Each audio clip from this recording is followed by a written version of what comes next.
بسم الله الرحمن الرحیم. قدرمندو لیدونکو اوریدونکو ګرانو هیوادوالو سلامونه احترامات مې ومنئ. نن 15 د دسامبر کال 2015 چې د پنځشنبې ورځ سره سمون خوري ستاسو خدمت کې حاضر یم.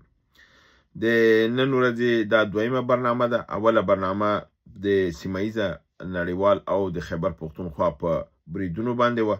تاسو کولی شئ هغه هلته وګورئ. اوس دلته راځم ستاسو پوښتنې ته او کوشش کوم چې ستاسو پوښتنې ته ځوابونه ورکړم. هیله ده چې ستاسو د قناعت وړ وګرځي او زما ځوابونه هم داسې اوسي چې تاسو هغه معلومات درکړلی شي. وحید خان ورور وایي هغه د لیبیا مشر خو نن مړ شو. دا قرارداد به اوس ختم شي. دا اشاره کوي هغې موضوع ته چې پرون ما تاسو ته ویلي چې پاکستان د لیبیا سره یو قرارداد کړی دی او تاسو مې دا دغه کړی چې جی اف تندر تیارې، همدارنګې سوپر مشاق تیارې، حیدر ټانک، دا 4.6 میلیارده معامله هلته دوی کړې ده او پاکستان په دې معاملې نه ډېر خوشحال دی چې لیبیا مانه اسلحه اخلي. نو د اشاره هخواته ده چې دغه د لیبیا مشر خو نن مړ شو. دا قرارداد به اوس ختم شي. یا ماته ښکاري چې نړۍ به د دغې قرارداد خلاف ودرېږي. وروره د هغه چا سره چې قرارداد شوی دی هغه حفتار نومیږي. حفتار سره قرارداد شوی دی. خلیفه بالقاسم حفتار د نیشنل آرمی مشر دی او دا د تریپولی کې چې کوم حکومت دی د هغې مخالف حکومت دی. دا په شرقي ساحه کې په د لیبیا بل حکومت دی. دلته دوه حکومتونه دي. حفتار د مخالف حکومت سره دی. نو هغه نه دی مړ شوی او دا قرارداد خپل په ځای کې دی. او که فرضاً یو قرارداد شوی امضا شي او هغه کس شپې مړ شي د ورځې مړ شي، قرارداد چون د مملکت سره کیږي د شخص د مرګ سره قرارداد نه ختمیږي. نو هغه حکومت کې که فرضاً یو نفر مړ شي لرې شي او حکومت هماغه پاتې، نو هغه خپل قرارداد مخکې وړي.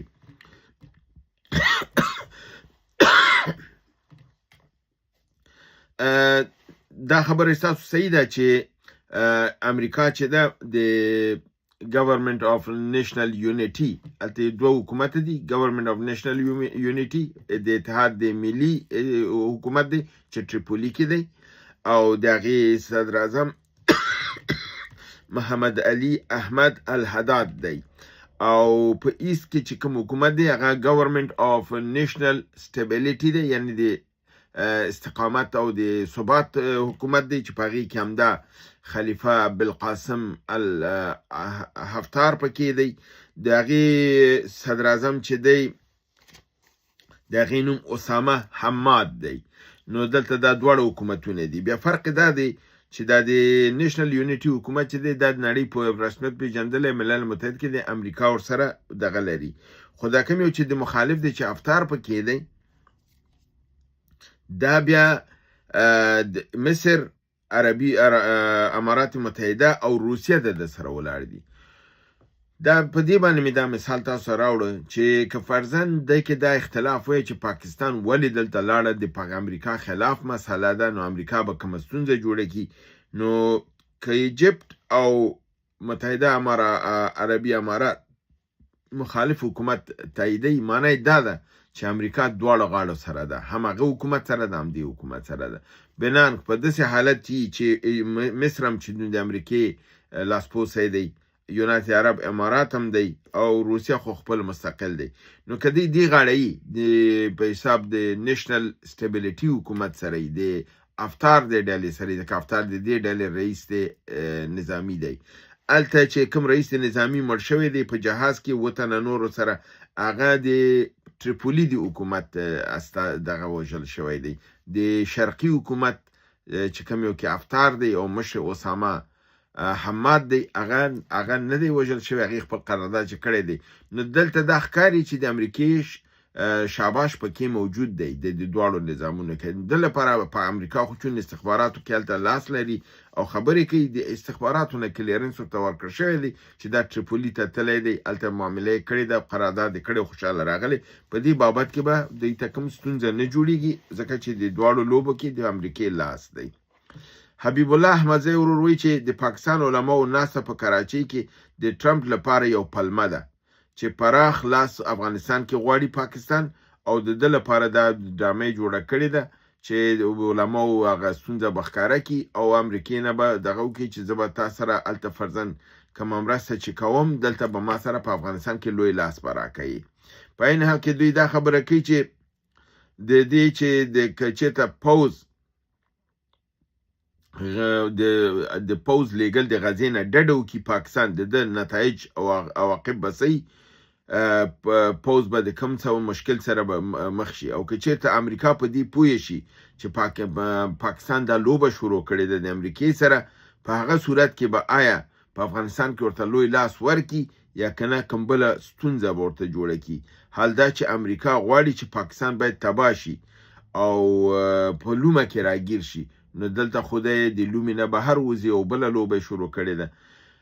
خبره دا ده چې د دې کې شک نشته چې دغه ناسته هم د دې خپله یو ناسته وه چې امریکې نه د خپل ځان راکړي، مګر دې معنا دا نه ده چې د امریکې نه د فوج لیږلو نه ځان ډډه کوله، نو د امریکې ته دا بله پلمه جوړه کړې ده چې ماته لوی لاس افغانستان کې راکوي. ځکه چې دغه موضوع چې ده د غزې هلته دې په خپله دا پیشنهاد کړی و، امریکې ورته نه دی کړی. اوس که دی د هغې ورته ویل چې ته راشه خو زموږ په شرایطو سره راشه، اوس که دا ترې نخپه وباسي دا به د ستونزو سره داسې مخ کېږي چې امریکا به بیا د فشار لاندې نیسي او هغه اقتصادي مرسته چې دی سره کېدل هغه به ورسره نور نه کېږي. جان افغان وایي چې آیا ایران پاکستان ته کوم عکس العمل به وښیي که خپل پوځ فلسطین ته ولیږي او د حماس په خلاف په جنګ کې شي؟ ښکاره خبر ده چې ایران نه به حتما عکس العمل راځي، د ډېر اسلامي امت د ډېر ځینه به عکس العمل راشي، تنه ایران نه ډېرو نه به راشي. نور احمد محبت وایي پاکستان نظامی قرارداد جنرال افتر سره او د لیبیا قانوني حکومت اړیکې د ترکیې سره نږدې دي، دا د یو بل سره ټکر کې نه دي په داسې حال کې چې ترکیه او پاکستان ملګري دي. ما خو تاسو ته مخکې د دې ځواب درکړ چې درسته ده چې دا حکومت دوه مخالفه حکومتونه دي. حکومت تاسو دا مثال هم درکړ چې مصر هم د امریکې سړی دی، امارات متحده هم د امریکې ده، نو دا هلته د مخالف سره دي. نو که پاکستان هم مخالف ته تللی دی دا حتما د امریکې په اشاره سره تللی دی، او که د امریکې په اشارې سره تللی، که د ترکیې د تریپولي سره لاره لري، نو معنی دا ده چې امریکې به ترکیې ته ویلي چې ته به دلته یې، پاکستان به هلته یي، دواړو ځکه خپل کسان ساتي. نو د دې لپاره شاید د دې منځ کې مستونه نه راځي، چون امر د بادار نه شوی دی، نو حتما به غلی پاتې کېږي، کوم غږ به نه کوي ترکیه. صبرینا شفیع خور وایي چې له هند نه دا دغه یې راکړی دی چې زه په هند کې اوسېږم او دلته هغه ورځې د یو هندي سره په خبرو کې په حساب مخامخ شولم، په یو ډیره بده او تنده لهجه سره ما ته دا وویلي چې موږ ناپوهه نه یو، موږ تاریخ لوستی دی، افغانستان زموږ ډیر زوړ دښمن دی، سلطان محمود غزنوي ابدالي دی زموږ خلک وژلي دي، تر څو چې د سومنات قیمت ادا کړی نه وي تاسو زموږ دښمنان یاست. یو عادي نفر په دغه نظر وي نو سیاسیون به زموږ سره په کوم نظر ګوري موږ ته؟ آیا د دې دغه دوستي چې اوس لرو دا په کوم نظر ورته وګورو؟ خبره دا ده چې افراد په مملکت کې موږ تاسو کې هم ډېر دي چې همدا اوس د هندوستان مخالف دي، د مجاهدینو د ډلې نه چې ډېر اکثره سره که مخ شي هغې مخالفت کې لپاره دي چې هندوستان په اساس وخت کې د افغانستان سره همیش مخالف خود کې ودرېدلی دی. کله چې جهاد روانو دی د ډاکټر نجیب سره دی ولاړو، کله چې دا اوس جهاد روانو دی د امریکایانو سره ناستو. داسې نه ده چې دا د دوستي او ملګرتیا د کوم مذهبي او تیوریکي دوستي او دغه ده، خپله د هند حکومت چې دی یو تروریستي او دغه حکومت دی، ځکه چې احمد آباد کې چې کوم قتل و قتال نریندر مودي کړی و هغې ته امریکایانو په خپله نریندر مودي په امریکې کې د هغې سفر یې بند کړی و، په حساب د تروریستانو لیست کې اچولی و. نو دا یو نړیوال حقیقت دی، دنه څوک سترګه نشي پټولی. نو خبره دلته ده چې موږ د هغې سره دا اړیکې چې دي په دې اساس نه دي چې فرضاً عوامو دی. دا خو یو سیاسي حرکت دی، د دواړه خپل منافعو ته ګوري. افغانستان د فشار لاندې دی، خپل ګټو ته ګوري. هندوستان غواړي چې د موقعین استفاده وکړي د پاکستان مقابل کې. دلته د مذهبي مسایل منځته نه راځي، دلته تاریخي مسایل منځته نه راځي، دلته موجوده حالاتو سره چې دی د تقابل لپاره یو بل سره آمادګي نیسي. د همدغې صبرینې خور ته یو ځواب حبیبي خور لیکلی و، او د دې لیکلو چې زمونږ دوستي د مسلمانانو سره ده. دوستی مقصد زمونږ د هند د مسلمانانو دوستی ده. یعنی زه فکر کوم چې دا نظر درست نظر نه دی حبیبي خور چې ورکړی دی. زمونږ که چې روابط چې دي د مسلمانانو سره هلته نه دي، زمونږ روابط د حکومت سره دي. حکومت کې تاسو وکتل چې مونږ ته که فرضاً معامله شوې ده، که مراوده شوې ده، که قرارداد شوی دی، دا د حکومت سره شوی دی. حکومت چې دی هلته اسلامي نه دی، هغه مسلمانان نه دي. که چېرته د مسلمانانو په دغې په اساس زمونږ روابط هلته وای، نو د 4 کالو کې به وای. د مسلمانان خو مخکې نه هملته وو. نو بنان زمونږ چون سیاسي روابط دي، مذهبي نه دي، چې مونږ د وایو چې مونږ د مسلمانانو لپاره هلته روابط مونږ ساتلي. که هلته مونږ د مسلمانانو لپاره روابط ساتلي، بیا د چینایانو سره مونږ روابط په کوم اساس ساتلي؟ هلته خو هېڅ مسلمان نشته دی. خبره دا نه ده، دا د اسلام او د مذهب او د ایدئولوژي په اساس روابط نه دي. دا سیاسي روابط دي، دیپلوماتیک روابط دي. دا د مسلمان د دغې سره کوم ربط نه لري. مونږ سره کوم وزیرانو یو کتل، ټول هندوانو. مشر څوک دی؟ نریندر مودي تندره و هندو دی.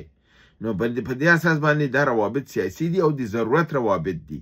دا نه دي چې مونږ د اسلام هغه په دې مونږ پوهېږي چې مونږ تندره و مسلمانان یو. دوی په دې پوهېږي چې طالبان خپېږي چې هغه تندره و هندو دی او د مسلمان سره قطعا ښه نه دي چې وسې مسلمان وژني، مګر هم لپاره دی چې نقطه د مشترکه د منافعو ده د سیمه کې او د خپل د بقا ده. هغې دا سره رانږدې کړي دي. فاکټور چې دی سیمه ایز دی. په دې اساس باندې هغوی هم ستاسو اسلامي نقطې نظر ته نه ګوري، تاسو هم د هغې هندوي نقطې نظر ته نه ګورئ. دا که موږ وایو چې موږ د مسلمانانو لپاره روابط ساتلي، بیا هندو تا سره روابط نه ساتي. که چېرته ستا مطلب دی چې ما مسلمانان هغه وایي زه لاړ شم مسلمان سره دې کښېنه او بېرته ځه، پرېږدي دې هم نه، ځکه چې بیا د ترهګرۍ لیست کې دی اچوي. بنا دا نظر صحیح درست نظر نه دی چې موږ روابط هلته صرف مسلمانان سره نه، زموږ روابط د حکومت او د دولت سره دي، او هلته ټول هندوان دي او پالیسي د هغې لاس کې ده، دولت د هغې لاس کې ده، رایه د خلکو نه هغې راوړې ده، خاوره د هندوانو ده. مسلمانانو نفوس په نسبت د 1400 میلیونو کې یعنی کم دی، ډیر کم دی، ځکه د سیمې په ساحه باندې زیات دی. 300 میلیونه ډیر زیات نفوس دی د مسلمانانو، مګر په 1400 کې بیا 1100 نور د نور مذاهب او هندوان دي. په دې اساس د هغې اکثریت قاطع دی. هیله ده چې تاسو ځواب شوی اوسي. زین الدین حامد وایي چې دا لږ زره په قهر دغه او خپل د کلماتو د ده نه ښکاره کېږي چې لږ زره عصباني دی په اسلامي امارت باندې. وایي که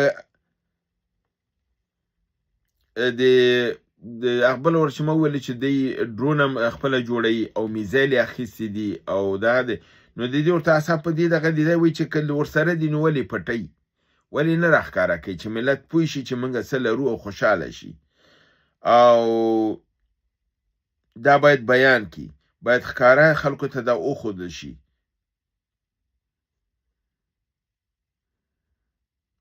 او دی وایي چې روسیې د ایران سره فریب کړی دی، په وخت د ضرورت کې ورسره کوم مرسته یې نه ده کړې، نو موږ سره به څه وکړي؟ یو خو علت د دې چې د افغانستان خپل اسلحه او دا به نه ښکاره کړي، د هغې علت دا دی چې نړۍ کې چون د اسلامي امارت په مقابل کې تند موقف دی د غربیانو.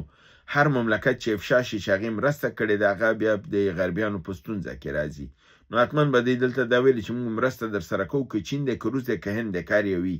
د دریو نه مرسته یې کړې ده، هر یو چې کړې ده کوي، لګیا دي.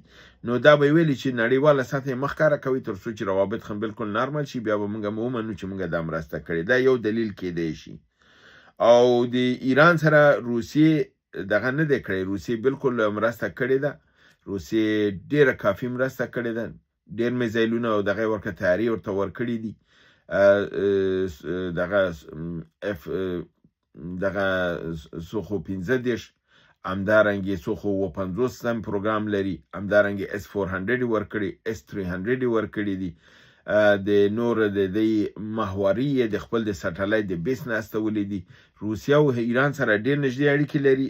ایران د روسیې سره په دې بابت کې دغه نه دی کړی، دغله لوبه نه ده کړې.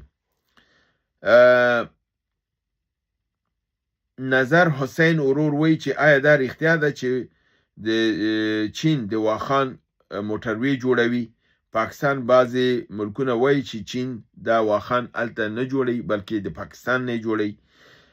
زه فکر کوم چې دې کې هوکړې ته رسېدلي دي او چین به د راتلونکي کال کې د دې واخان کې اوس چین ته دا معلومه شوې ده چې د ضرورت لري چې دا واخان به جوړ شي او ایران هم د علاقه ښودلې ده چې د واخان کرښه جوړ شي.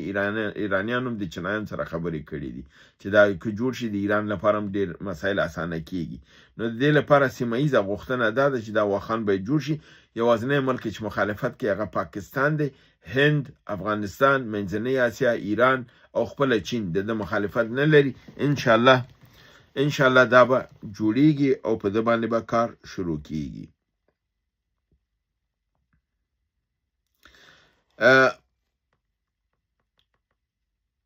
حضرت ولی یوسفزی وایي چې که پاکستان خپل عسکر غزې ته ولیږي آیا هدف جنگ د فلسطین سره دی او که نه؟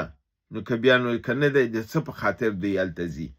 بلکل دی د پیسو لپاره ځي، پیسې اخلي او فلسطینیان به وژني او دا تاریخچه د دوی په 1970 کې موجوده ده. ضیاءالله کافي فلسطینیان وژلي دي. نو د دې کې کوم شک نشته دی چې د دې پروګرام هلته ځي. د اسرائیل به نه جنګېږي، دوی به جنګېږي او دا جنګ به د مظلومو خلکو سره کوي، هغه به وژني، خالص کوي به، سیمه به تېنه پاکوي او دوی به په هغې سر باندې ډالر اخلي. تقي وایي چې آیا خبر لرئ چې روسیې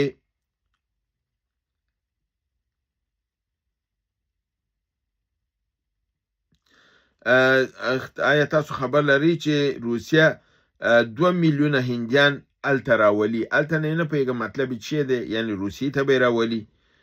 د دې نه څه هدف لري او د دې نه به دوی څه کار اخلي؟ آیا دغه پیشنهاد ولې افغانستان ته ونه کړ؟